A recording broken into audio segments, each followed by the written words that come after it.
Hello friends, स्वागत है आपका हमारे यूट्यूब चैनल पे।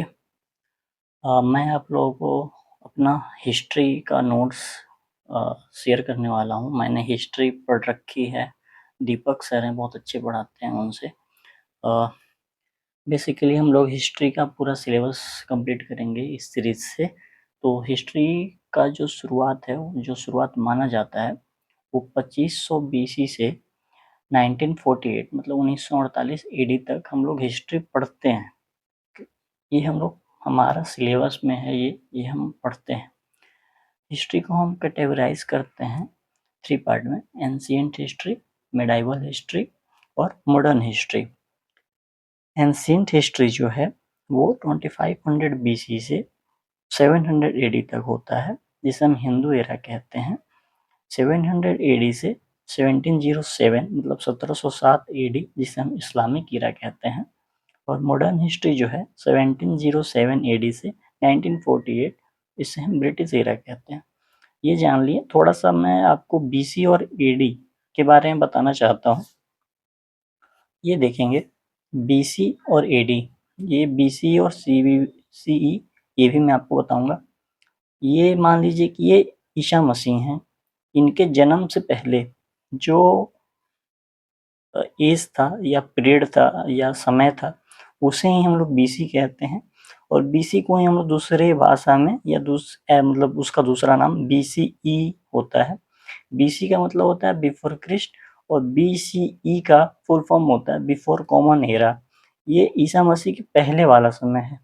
ईसा मसीह के बाद वाला समय को हम एडी कहते हैं या फिर सीई कहते हैं। एडी का मतलब होता है एनो डोमिनी, एनो डोमिनी का मतलब होता है हमारे ईश्वर का वर्ष, और एडी को ही हम लोग कहते हैं आफ्टर डेथ। और सी, इसी का दूसरा नाम है सी मतलब कॉमन एरा। ये छोटी सी जानकारी थी एक्स्ट्रा आप लोगों के लिए। बाकी हिस्ट्री के जो फादर हैं उन्हें हम हेरोडोटस नाम से जानते हैं। ये ग्रीक के रहने वाले थे। इनका एक फेमस बुक है हिस्टोरिका। अब हम लोग अपना सिलेबस शुरू करते हैं यहाँ से। एंशिएंट हिस्ट्री में सबसे पहला चैप्टर हम पढ़ेंगे स्टोन एज। स्टोन एज से आप नाम से ही आपको पता चल रहा होगा, जैसे कि ये यहाँ पे स्टोन के बारे में हम पढ़ेंगे। मतलब स्टोन के बारे में नहीं, यहाँ से रियल में जो है वो स्टोन का यूज इस समय स्टार्ट हो चुका था। मतलब कि उस समय के लोग स्टोन का यूज स्टार्ट करना शुरू कर दिए थे, पत्थर का, जो आज से करीब 20 लाख पहले की बात है, या फिर आज से 20 लाख पहले ये चीज घटित हो चुकी है। स्टोन एज, ब्रोंज एज और आयरन एज, इसका क्वालिफिकेशन करा है सीजे थॉमसन ने। अब हम लोग स्टोन एज पढ़ेंगे। स्टोन एज का जो क्वालिफिकेशन है उसको डिवाइड करा गया है पैलोलिथिक पीरियड में, मेसोलिथिक पीरियड में और नियोलिथिक पीरियड में। पैलोलिथिक जो पीरियड है इसको हम लोग ओल्ड स्टोन एज कहते हैं, जो 12 लाख साल से 12,000 साल तक होता है। मेसोलिथिक पीरियड जो है वो 12,000 से 10,000 साल तक रहा। और नियोलिथिक जो पीरियड है, ये इसको हम न्यू स्टोन एज कहते हैं। अनुमानतः ये 10,000 साल से 2,000 साल तक ये रहा। पैलोलिथिक जो पीरियड है ये प्री हिस्टोरिक पीरियड का हिस्सा है। अच्छा, ये एक चीज आप लोग और नोट कर लेंगे, हथनोरा जो है ये प्री हिस्टोरिक साइट का ही हिस्सा है। हथनोरा मध्य प्रदेश में है। यहाँ से हमें स्कल ऑफ होमो इरेक्टस, यहाँ से हमें स्कल ऑफ होमो इरेक्टस मिला था। अब हम लोग आगे देखते हैं। The beginning of agriculture 800 year ago, मतलब कि खेती की जो शुरुआत थी वो आज से 8,000 साल पहले हो चुकी थी। The first cities on the Indus valley, the first city on the Indus valley 47 years ago, Indus valley civilization, मतलब कि जो सिंधु जो नदी है या फिर इंडस जो नदी है उस पे सबसे पहला सिटी खोजा गया था आज से 47 साल पहले, 4700 साल पहले, इंडस वैली सिविलाइजेशन। तो हम लोग यहाँ पढ़ेंगे पैलोलिथिक साइट्स के बारे में। पैलोलिथिक साइट जो है इसमें भीमबेटका है, ये मध्य प्रदेश में है। ये oldest site in the world है, ये फैक्ट है, लिख लेंगे, क्वेश्चन आती है यहाँ से। हम लोग वही पढ़ रहे हैं जो एग्जाम ओरिएंटेड है, एसएससी, रेलवे वगैरह, जो वनडे कॉम्पिटिटिव एग्जाम है उसके लिए है ये। रिवर है, रिवर भीमबेटका जो है ये कहाँ स्थित है, तो जो नर्मदा रिवर है, नर्मदा नदी के तट पे है। इसका खोज किसने किया था, डिस्कवर्ड बाय वीएस वांकर ने। What we found from here, यहाँ से हमने क्या पाया, रॉक शेल्टर पेंटिंग। दूसरा है साइट्स, हुंसगी कहाँ है, कर्नाटका में है। थर्ड है कुर्नूल केव्स कहाँ है, आंध्र प्रदेश में है।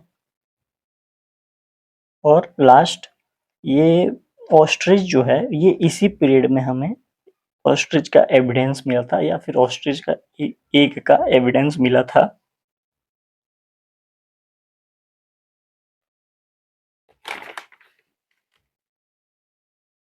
अब यहाँ देखेंगे, थोड़ा सा फ्रेम में लाया है।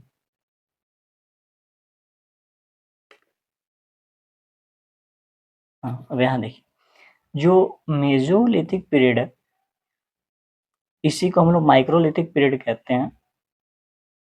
माइक्रोलिथिक इसका नाम इसलिए पड़ा क्योंकि यह इस एज में ना छोटे छोटे पत्थर का इस्तेमाल होने लगा था। वहाँ जो उस समय के लोग थे वो छोटे छोटे पत्थर का यूज करने लगे थे।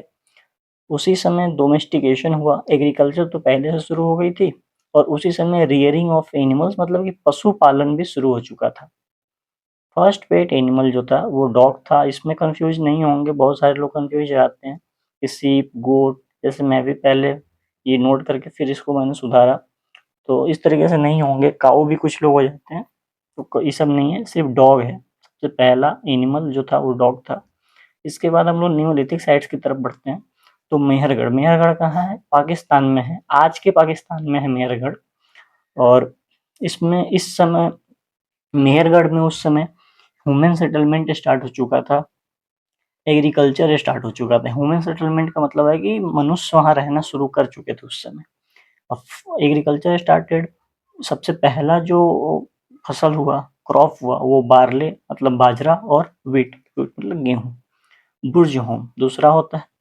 दूसरा साइट है ब्रुज होम, कहाँ है, कश्मीर में है। यहाँ से हमें एविडेंस ऑफ पीट ड्वेलिंग मतलब कि हलोल का, यहाँ से हमें एविडेंस मिला। थर्ड है चिरंद, कहाँ है, बिहार में है। हल्लौर कर्नाटका है। पेयमपल्ली तमिलनाडु में है। तो आज का सेशन हम यहीं एंड करेंगे। ये हमारा स्टोन एज था बेसिकली।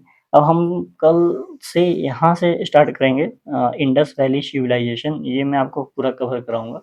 इसके बहुत सारे हैं, इधर आप देख सकते होगे कैमरा में। फिर बहुत सारे नोट्स हैं, इधर देखिए आप, जैनिज्म हो गए इधर,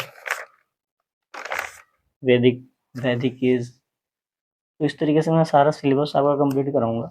एक बार मैं आपको वो चार्ट दिखा देता हूँ सिलेबस का अपना, ये देखेंगे, ये देखिए एंशिएंट हिस्ट्री है, इसमें इतने टॉपिक है, 9 टॉपिक। ये 9 टॉपिक जो हैं ये आपके 9 लेक्चर में ख़त्म हो जाएंगे। तो आप यहाँ से अच्छा पढ़ सकते हैं, अच्छा नोट्स बना सकते हैं, और ज़्यादा से ज़्यादा 10 मिनट या 15 मिनट की लेक्चर होगी। बस आप अपना देखें और लेक्चर बनाएं, थोड़ा सपोर्ट करें। अच्छी लगी हो तो चैनल को सब्सक्राइब कर दें। Thank you. फिर मिलेंगे इंडस वैली सिविलाइजेशन टॉपिक के साथ।